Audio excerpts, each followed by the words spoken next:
padre, a minha preocupação é essa, que talvez a tradição católica, nesse contexto, ela possa ir além do que está escrito. Querer que a gente aprisione o Novo Testamento de tal modo a um sola scripturismo é uma retroprojeção de uma leitura que, de certo modo, inverte a ordem das coisas, porque a igreja surgiu antes que a Bíblia. Quando nós olhamos para a Bíblia, para o Antigo Testamento de Jesus, o Antigo Testamento de Jesus, de Paulo e dos apóstolos, são os 39 livros protestantes, e inclusive os apócrifos não são citados nenhuma vez no Novo Testamento. Bom, quando a gente fala do princípio do sola escritura, a propósito, amanhã, nós estamos aqui, esse programa já está indo ao vivo, né? Ao vivo. Enfim, o dia 30, estamos algumas horas do dia 31, que não é Halloween, pelo menos não para nós protestantes, imagino que para os católicos também não, brincadeiras aqui à parte, mas temos a comemoração para nós protestantes de 508 anos da Reforma Protestante. Se temos só que comemorar ou não é outra questão histórica que eu não vou entrar nesses detalhes. Mas entrando no sola escritura, uma pergunta que normalmente é feita com grande frequência pelos amigos católicos é a seguinte pergunta: o princípio sola escritura, essa ideia de somente a Bíblia, está na própria Bíblia? É uma pergunta muito frequente e legítima, eu diria, evidentemente. Eu responderia positivamente. E aí eu poderia citar alguns textos, tentando aqui não, de novo, monopolizar a fala ou a conversa, mas eu diria que sim, o princípio do sola escritura ele está presente na Bíblia. Por exemplo, Provérbios 30, versículos 5 e 6, vai dizer que toda a palavra de Deus é pura, o que, a meu ver, não pode ser dito, por exemplo, e da forma mais respeitosa sobre a tradição da igreja, que não é palavra de Deus e não é pura, tem contradições, tem nem problemas, né? Então, se com palavra apostólica a gente quiser se referir ao cânon, né? Aos 12 apóstolos. O ensino dos 12 apóstolos. Dos 12 apóstolos no processo de escrituração, enquanto aquilo que eles estão falando mas será igual Eles pregavam erro? Não, de jeito nenhum. Então mas tudo aquilo que eles falaram é que iria se tornar palavra de Deus, não outras coisas que não entraram. Então, assim, a tradição, ou a tradição oral, a pregação oral, com perdão pela redundância, dos apóstolos, ela não tem erro durante o processo de escrituração. Isto é, aquilo que eles falam se torna, a escritura oral se torna escritura escrita. Nesse sentido, não. Nesse sentido, não. Ok? Mas Provérbios 30, versículos 5 a 6, diz que toda a palavra de Deus é pura, escudo é para os que confiam nele. Nada acrescentes às suas palavras, ou seja, a palavra de Deus que é pura, para que não te repreenda e sejas achado mentiroso. Além disso, 1 Coríntios 4, 6, vai dizer o seguinte: e eu, irmãos, apliquei estas coisas por semelhança a mim e a Apolo, por amor de vós, para que em nós aprendais a ir não além do que está escrito. E aqui, talvez, padre, a minha preocupação é essa, que talvez a tradição católica, nesse contexto, ela possa ir além do que está escrito. A exemplo do que nós comentamos agora, dogmas da Imaculada Conceição, da Virgindade Perpétua, está em 1 Coríntios 4, 6, né?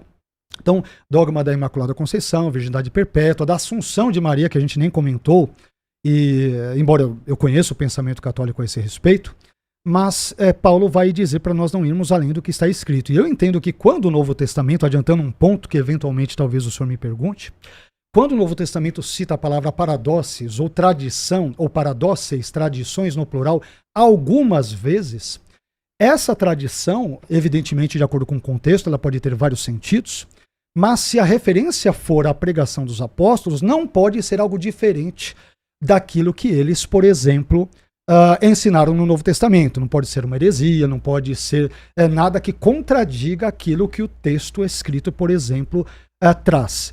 E temos outro texto, por exemplo, Gálatas capítulo 1, versículos 8 e 9, que diz: mas ainda que nós mesmos ou um anjo do céu vos anuncie outro evangelho além do que já vos tenho anunciado, e esse evangelho, evidentemente, ele está consolidado na Escritura, não é algo simplesmente oral, seja anátema, ou seja maldito, amaldiçoado, versículo 9. Assim como já vos dissemos, agora de novo também vos digo: se alguém vos anunciar outro evangelho além do que já recebeste, seja anátema. Então, a partir desses textos, eu diria que sim, o sola escritura está presente na própria Bíblia, está presente na tradição também da igreja. Por exemplo, Gregório de Nissa, Em seus tratados dogmáticos, livro 12, parágrafo 327, eu vou ler só o finalzinho, ele vai dizer que as escrituras inspiradas sejam, então, o nosso árbitro, não a tradição, as escrituras inspiradas é que sejam. E o voto da verdade certamente será dado àqueles cujos dogmas estiverem em consonância com as palavras divinas. Eu assino embaixo a fala de Gregório de Nissa. Então a tradição tem que se referendar na escritura e não o contrário, jamais. Tem um texto de Irineu de Leão, que ele é bem controverso nesse caso, eu não vou lê-lo aqui, talvez eu possa citá-lo num outro momento, mas temos outra passagem interessante de Hipólito de Roma, na sua obra Contra a Heresia de Noeto, ele vai dizer o seguinte no parágrafo 9. Irmãos, há um só Deus cujo conhecimento obtemos das Sagradas Escrituras e de nenhuma outra fonte. Mais adiante ele vai dizer, nós que desejamos praticar a piedade, não conseguiremos aprender sua prática de nenhuma outra fonte senão dos oráculos de Deus. Oráculos de Deus aqui para ele, no contexto, é escritura, não é tradição, não é mais nenhuma outra coisa. Portanto, conclui Hipólito de Roma, tudo que as Sagradas Escrituras declaram, atentemos para elas e tudo que elas ensinam aprendamos. Concordo nesse ponto. Depois você vai ter outro texto, Atanásio de Alexandria, na sua carta 39, sobre a festa pascal, e nos parágrafos 6 e 7 ele diz o seguinte, estes, isto é, os livros da Bíblia, são fontes de salvação para que os sedentos sejam saciados com as palavras vivas que eles contêm. Olha o que ele vai dizer. Neles, e somente nesses livros, é proclamada a doutrina da piedade. Ninguém acrescente nada a estas coisas, nem delas tire nada. Mais adiante ele vai dizer, no parágrafo 7, mas para maior exatidão, acrescento também isto, por necessidade, que existem outros livros além destes que não estão incluídos no cânon, ele está se referindo aos apócrifos, mas que os padres designaram para serem lidos por aqueles que se juntam a nós recentemente que desejam instrução da palavra da piedade. Eu vou terminar aqui, já passo. Mas os primeiros, meus irmãos, estão incluídos no cânon, isto é, os primeiros livros que Atanásio citou, nos parágrafos precedentes, parágrafos 4 e 5, e que correspondem à Bíblia protestante. Ele cita o Antigo Testamento, sem os apócrifos, o Novo Testamento é a Bíblia protestante. Mas os primeiros, meus irmãos, estão incluídos no cânon. Enquanto os últimos são lidos, ou apenas lidos. Os últimos são o quê? São os apócrifos.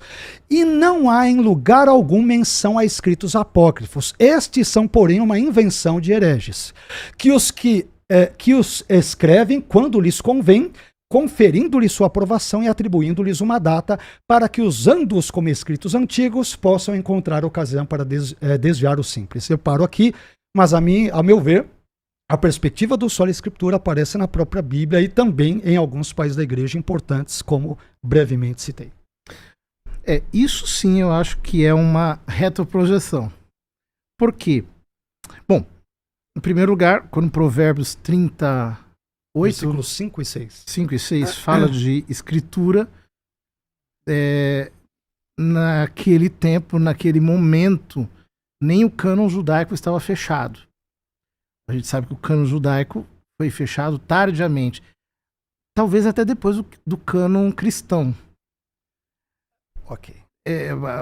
O Papa do Concílio de Jamnia me parece mais uma crença. Eu acho que no segundo século antes de Cristo já tem no prólogo de Eclesiástico. Nós detectamos debates intrajudaicos sobre a canonicidade do Velho Testamento, né, dos escritos judaicos, no século V, VI e assim por diante. Mas outra coisa, quando São Paulo diz, né, não ir além do que está escrito, ele está citando, ele não está falando de escritura naquele momento. Ele está falando, vamos pegar o contexto, porque dá para entender, mais. O problema na comunidade de Corinto é que eles estão criando uma celeuma lá, né? 1 Coríntios 4, 6. Isso. Ele está lidando com uma confusão que está acontecendo na comunidade dos coríntios, não uma confusão sobre texto, uma confusão mais ampla, e ele diz, essas coisas, irmãos, expliquei em figuras a respeito de mim e Apolo para vosso proveito, para que de nós aprendais a não ir além do que está escrito e não vos inchais de arrogância a favor de um contra o outro. Ou seja, no contexto das querelas da comunidade dos Coríntios, que ele se atém às palavras do apóstolo, ou seja, não tenta interpretar segundo as intenções, para ter disputa entre vocês. Depois a carta vai falar das disputas internas que tinha na comunidade de Corinto. Depois, também, veja bem, quando no Novo Testamento se fala de escrituras, ou se fala de estar aferrado à palavra, etc., está falando da pregação, primordialmente. Porque o Novo Testamento, ele demorou para ser fechado. É outro tipo de extrapolação que às vezes se faz, né, para forçar a ideia de que o cânon foi fechado no primeiro século. Não dá para dizer isso. No segundo século, no terceiro século, até no quarto século nós temos discussões se o Apocalipse é canônico ou não, se Hebreus é canônico ou não, se Segunda de Pedro é canônico ou não, se a Epístola de Judas é canônica ou não. Essas discussões podem ser plenamente detectadas. O que coloca em dificuldade a ideia de que a Bíblia está falando da Bíblia, ou que o Novo Testamento está falando do Novo Testamento enquanto tal. O que nós temos no Novo Testamento? A pregação dos apóstolos. Parte dessa pregação foi consignada por escrito. Esses escritos passaram pelas comunidades, mas enquanto isso está tendo pregação. Quando há alguma controvérsia sobre a fé, onde é que eles vão resolver isso?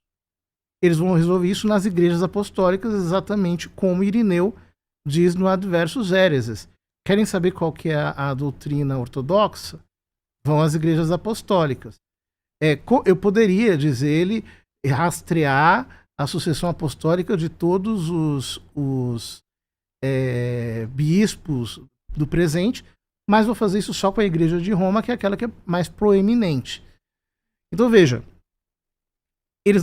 aqui ele não diz, olha, vamos pegar a escritura para ler, porque isso era materialmente impossível.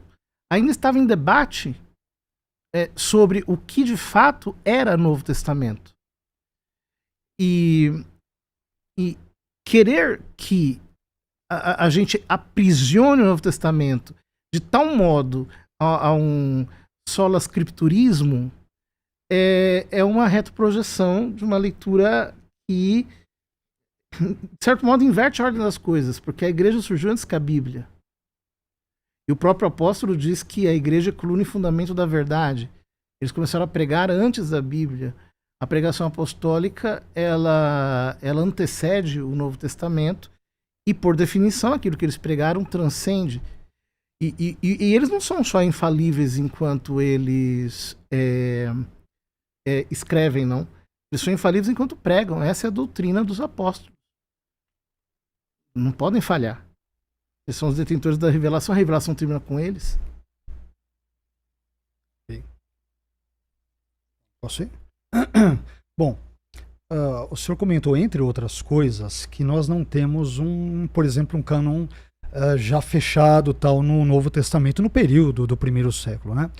Tem um estudioso chamado Paul Barnett, na sua obra Is the New Testament Reliable? Ou seja, o Novo Testamento é confiável, página 41, ele vai dizer o seguinte, que com base nestes três autores cristãos primitivos, isto é, Clemente de Roma, por volta de 96 depois de Cristo, Inácio de Antioquia, por volta de 108, e Policarpo de Esmina, por volta de 110, no caso de Policarpo, discípulo de João, pode-se afirmar que 25 livros dos 27 livros do Novo Testamento estavam definitivamente em circulação por volta daquele ano. Né?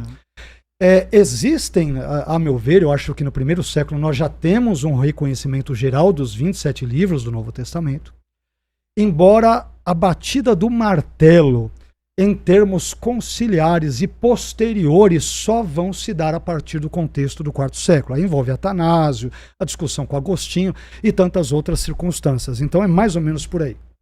Mas, voltando a outro ponto que, a meu ver, ele tem a ver com essa perspectiva do sola escritura, que tem a ver com o cânon bíblico, a gente acabou...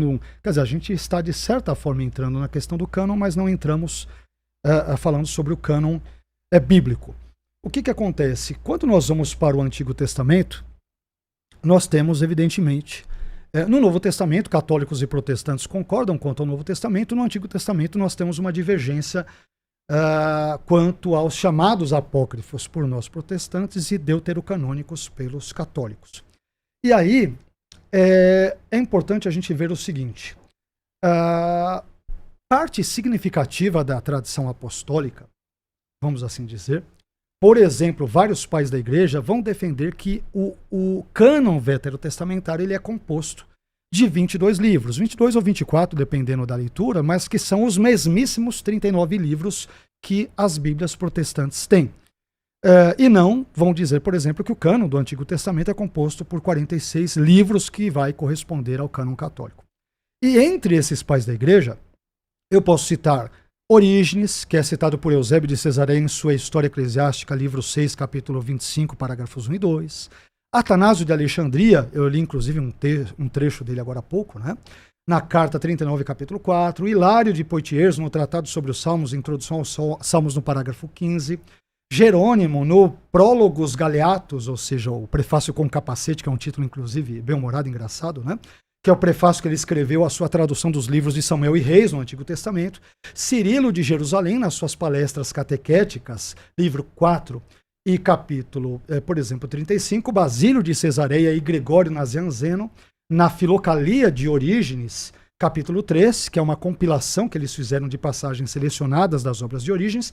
E João Damasceno, num contexto um pouco mais tardio, na sua obra Uma Exposição Exata da Fé Ortodoxa, livro 4 e capítulo 17. Então, todos esses pais da igreja, entre outros tantos que nós poderíamos aqui citar, eles defendem que o Antigo Testamento inspirado, por exemplo, é o Antigo Testamento judaico, com seus 22 ou 24, de acordo com o cômputo distinto, mas são os mesmíssimos livros, né? Esse Antigo Testamento judaico, que corresponde aos 39 livros do Antigo Testamento da Bíblia protestante, eles eram os que eram ali corretos. E aí nós temos toda outra discussão na sequência, e aí eu queria entrar numa questão interessante envolvendo a tradição, e já vou passar para... Ah, não, tem um minuto ainda, tenho. Então, o que acontece?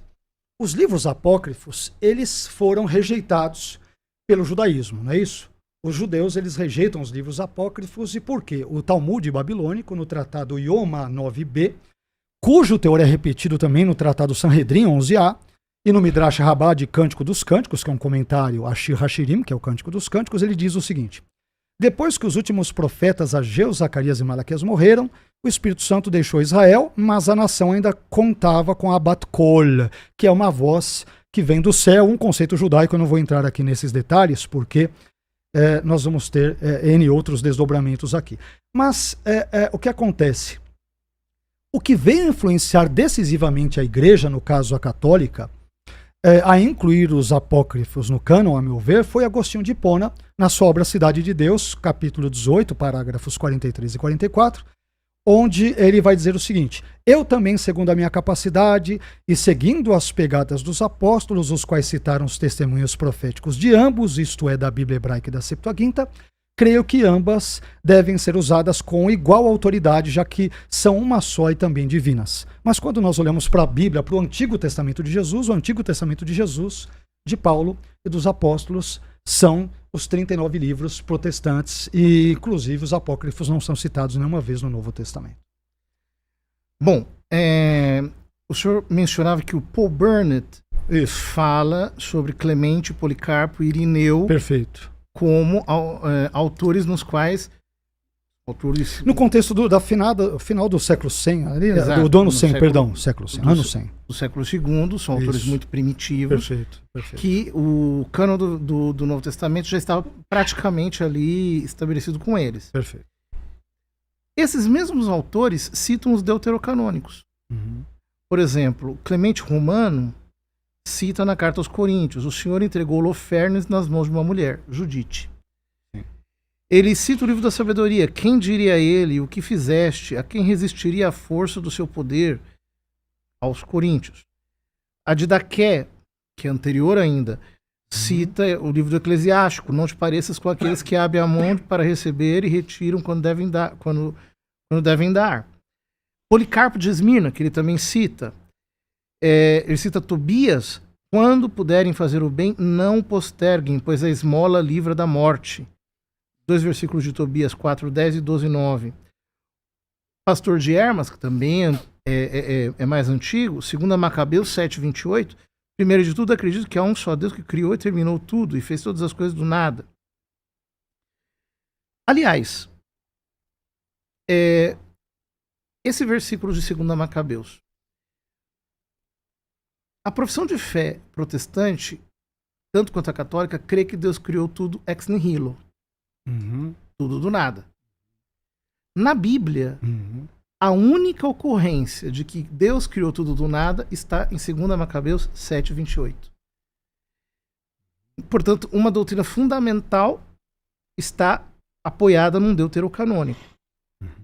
Depois, Irineu de Lyon, que também o Bernard cita, cita o livro de Daniel no capítulo 13, a parte que só existe na Bíblia Católica. Né? Ó tu, semente de Canaã e não de Judá, etc.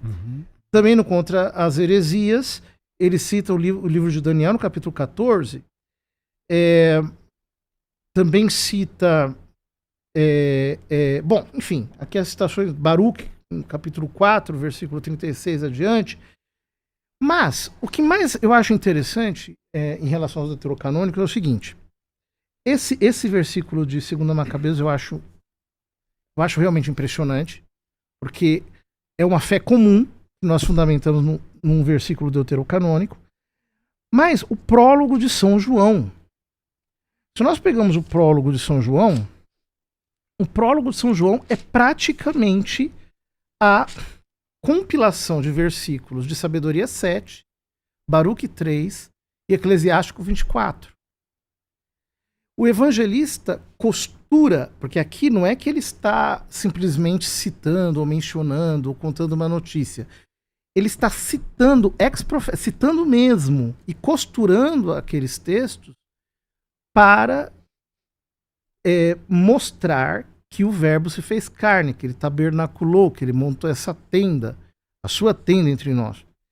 Ora, aqui eu já não estou falando do que Santo Irineu, do que esses outros estão considerando como inspirado, estou falando do próprio evangelista. E nós temos citações indiretas aos deuterocanônicos ao longo de todo o Novo Testamento. Não apenas da utilização dos 70 como tradução, né? O famoso versículo de Lucas de Mateus capítulo 1, acho que versículo 23, 22, quando ele cita Isaías, ele cita de acordo com a versão grega, com a versão do Septuaginta, que, segundo a tradição, era a tradução que os apóstolos utilizavam na pregação. No Novo Testamento, as citações do texto hebraico traduzidas em grego, elas são minoria. Existem algumas, mas elas são minoria. A maior parte mesmo é da Septuaginta. Por esses motivos, quando assim, nós não estamos, na nossa perspectiva, nós não estamos querendo dizer que o cânon estava fechado no período apostólico, porque para nós isso seria uma afirmação contrafactual. O que nós dizemos é que os deuterocanônicos também eram considerados como escritos inspirados, e a prova está nessa utilização que eu citei aqui. Okay. Bom, no prólogo de João, a meu ver, embora o senhor tenha citado, acho que João capítulo 1, versículos depois mais adiante, do verbo que se fez carne, mas antes disso, a meu ver, a expressão enarre, enrologos, kairologos, proston theon, quer dizer, no princípio era o verbo estava com Deus, o verbo era Deus, é um midrash de Breshit 1:1. O versículo para Elohim etachamai vetaretz. No princípio, criou Deus, céus e a terra. Quer dizer, enarre Breshit. É mais claro, a meu ver, um midrash joanino de Breshit 1:1 do que de textos, por exemplo, apócrifos. Sim. E aí o senhor citou vários pais da igreja que citam os apócrifos. Sim, o Novo Testamento vai fazer referência a 1 Enoque, por exemplo, em Judas, em Pedro. Paulo vai citar autores profanos em Atos 17, não é isso? Ele vai citar um trecho de um hino a Zeus, uma carta a Cleanto, ele vai citar Epimênides em Atos 17. Então, a mera citação de um texto apócrifo, pseudepígrafo, ou deuterocanônico, para usarmos essa terminologia, não valida necessariamente aquele livro todo. Então você tem textos, você tem alusões hipotéticas ao que seria a assunção de Moisés quando daquela guerra entre Miguel e o anjo em Judas, quer dizer, citações e alusões não vão validar todo aquele livro ou vê-lo como inspirado ou como canônico, né?